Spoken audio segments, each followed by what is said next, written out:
tells you that Upwork is too crowded or a race to the bottom. But after 13 years of freelancing, I can tell you that most people that say that are actually doing it the wrong way. But today I'm actually going to be showing you the exact proposals that have gotten me hired on Upwork. So if you've been sending out 50,000 proposals and getting 0 replies, this video is for you. Now, real quick, I want to go over what a typically bad proposal that I tend to see pretty much every day consists of, so you can detect if you're making any of these mistakes. No worries, I'm here to help. They typically sound something like, hey there, my name is Sylvia and I'm a social media manager and I saw your job and I want to do your social media posts for you. So there's a couple things. First of all, you're not starting on the right foot. You're not starting by approaching the client by their name, which is something I highly recommend. You can likely find the client's name, and if not, I would honestly just skip the greeting and go straight to a hook. A hook is something we use a lot in social media, and it's essentially something that's meant to grab the other person's attention, because whether it's on Upwork, Contra, or if you're just sending out emails, it's very likely that they're getting bombarded with a ton of other freelancers just like you that are sending them similar messages. You need something to stand out from the crowd. And also something else that I see a lot in messages and pitches people send, there's nothing to tell me that the person read the job post. Like, they didn't mention anything from it. There's no proof. It could have been a copy and paste thing that you pasted to 1,000 different social media jobs, and you wouldn't be able to tell the difference. So you always need to customize it. And we'll talk about that a little bit later in this video. But you just want the client to feel like you wrote that for them, not that they're just another number that you had to hit for the day. I know in the past I've set goals for myself to pitch X amount of clients per day or per week. But if you're treating people as just another number, please stop. If that gets you any clients, they're probably going to be the crappy ones, let's be honest. And you don't want that. That's a bad experience for both sides. Let's get into the actual examples because I'm blabbering. All right, so the first strategy I want to talk to you guys about is what I like to call the niching down strategy. Let me read you the job post first so you have some context. I ask you to record videos of yourself playing video games. Experience not required, but you must have a playful, animated look to keep people interested in watching you play. All right. So this is what they asked, and this is what I got back to them with. I started out by saying, let's one up your online content. And now going back to the beginning, remember when I talked about hooks? This is what I meant. Like, you're not wasting time with, hello, my name is Sylvia. They can see your name. It's in your profile. Although I did introduce myself, so I'm a bit of a hypocrite for saying that, but I don't care. But also, the topic of this strategy is really leaning into that gaming part of the job. As you can see, I say one up your online content, which is gaming lingo. I also say I'm a UGC creator from Portugal and part-time gamer. I've been working with social since 2015 and gaming since the 90s. I love creating fun, engaging content for socials. Could it be more perfect? I think not. I'm going straight into the meat of it. I'm not wasting time with just pleasantries. So there's no question, like I said, that this was written for this job post and no other. And also something else that I want to talk to you about is right after that. I said I also went ahead and recorded a quick 1-minute video intro for you to see me and my personality on camera. Now,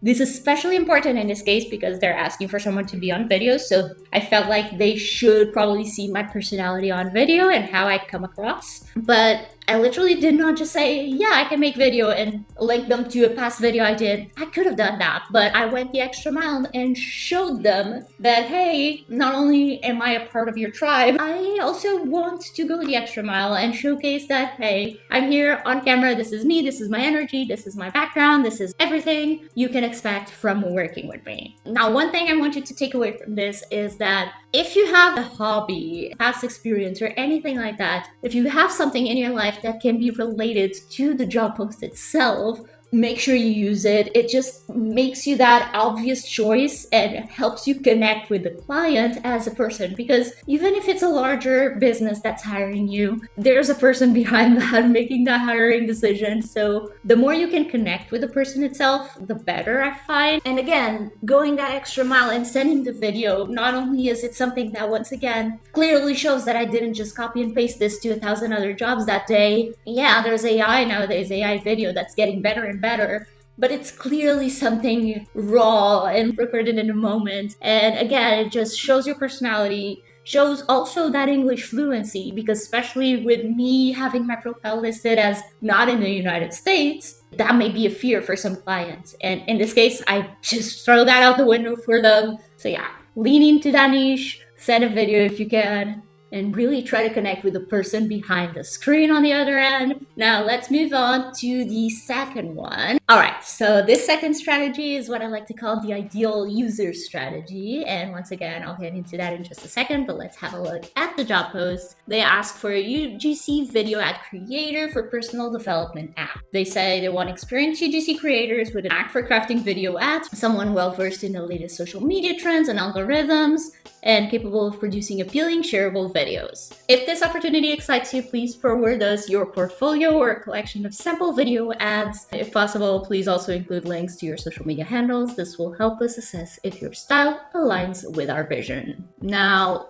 what I sent to this one was a bit longer. Honestly, this is scaring me a bit, but you'll see straight away that I started by saying, "Hey Greg, I found out this client's name, probably wasn't that hard," and used it straight away in the beginning. And then I go straight into the hook. I'm literally your ideal user in a nutshell. So again, saying that I'm the person that they're trying to target. And I say I love to help you promote with your app with the magic of UGC. I always like adding that little fun touch. Then I also sent them a video message like the one before. Also, something I did on this one that I didn't do on the last one is I included a little TLDR. Maybe this video was longer than a minute and I thought I needed to do that, but that's something I did on a lot of other proposals. It just helps. Like sometimes people are not in a setting where maybe they don't have headphones and they're outside the home and they just cannot watch the video straight away. It gives them a little sneak peek of what's inside the video so they can maybe go back to it later, but they still get the information from the video without needing to watch. So basically I just say I love personal development and struggle to read books. Apparently this was about books, and would love to create a video for you with the have to read more books kind of premise. Basically I'm telling them, hey, I also struggle to read books, so I feel the pain point that your audience also feels. Also, I already gave them an idea for the video. I'm giving them like the blueprint for free. Giving them the solution before he even hires me, it's always nice and helpful, especially if you have an idea straight away. Like usually when I read someone's job post, as vague as it can be, I usually get an idea for the video. So I like sharing that. There's no loss on my end. If they don't hire me, they don't hire me. And even if they hire someone and go with my idea, that's a bit shitty, but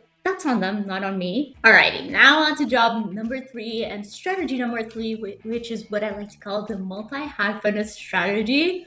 Once again, we'll get into that in just a second. This one is for a social content creator, an online platform teaching kids to code. That in itself attracted me a lot. I love the idea. They say looking for a content creator to help creating short form videos regularly for our social channels. Please look at our reels and YouTube videos for a quick idea of what we do. A plus would be if you can be in front of the camera and do some influencer type of content creation. I also sent a video message, also sent a TLDR. And I leaned into the fact that I'm a kid at heart. I would have loved something like this when I was young. And I think this is a very needed, not only skill to have, but a needed thing to learn from a young age, because I feel like coding is almost like learning a new language, and it is. So I feel like you should learn that in school. So I loved the idea behind the platform, and it was super fun. I did some of the courses myself and I loved it. So what better person to create content for kids or for a kid-based platform than someone who kind of feels like one. And notice that I didn't just say I have experience in the industry. I said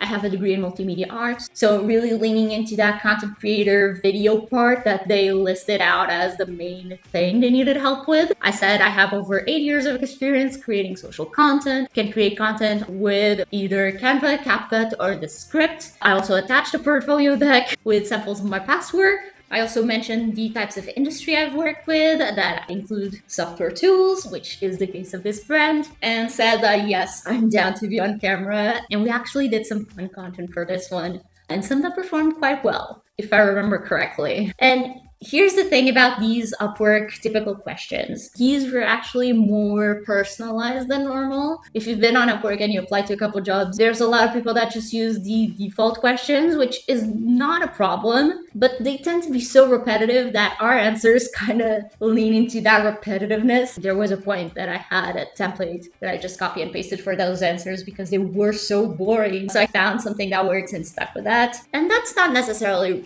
bad. If the questions are the same, the answers won't change that much. But something to actually note here, I actually talked to Upwork's team once, and I don't know if this is still the case, but they told me that the answers to the questions actually come before your cover letter. So keep that in mind. Maybe avoid mentioning like one another, and don't be afraid of repeating some of that information. If you already wrote a great cover letter and you're like, shit, this question is asking me the same thing I just said, maybe give Gemini, ChatGPT, whatever AI of choice you have, copy and paste the cover letter and say, I have this question that the client asked. Based on the above information, can you write an answer that sounds like me that works for this question? Now, if you want to replicate this type of approach to your proposals or cover letters, here is my 3-step formula that I use for every single Upwork proposal. Step 1, you want to have the personalized hook. You want to mention something specific from the job post in the first sentence if you can. I would even say nowadays, skip the name. If you can find it and you want to include it, sure. But if you cannot find it, skip the greeting, skip it altogether, go straight to the hook. Step number 2 is the video message. Now, I know this is intimidating for some people. If it's that hard for you and if it's going to be a bottleneck, don't do it, sure. But using things like Loom or the script like I do and recording the screen so you just show up in a little corner is something that is so helpful for me that I would hate not to pass out that information to you guys. So if you can, try it out. This just proves that you're real, you're actually interested, because yeah, it takes a little bit longer, but hey, if you want that job, go for it. And it shows that you can actually talk and articulate your thoughts. So I know from someone who has social anxiety, that can be hard, but it gets you hired. And step number 3 is that TLDR that I started adding somewhere along the line. Again, busy clients love bullet points. They may not be able to watch the video straight away. You just want to tell them your why, essentially. Like, why are you applying to this job?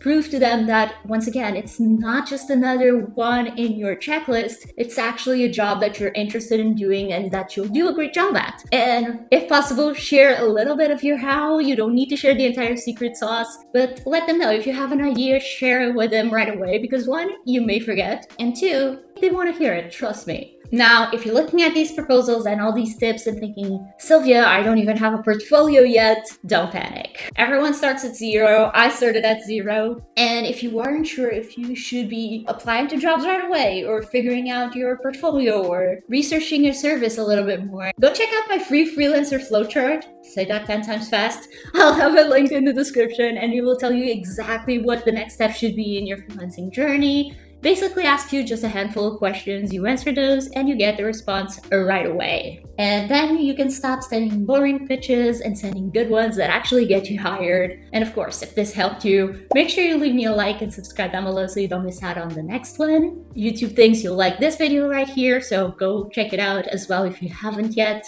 And let me know in the comments, what's the weirdest job you've ever applied for on Upwork? I'll see you on the next one.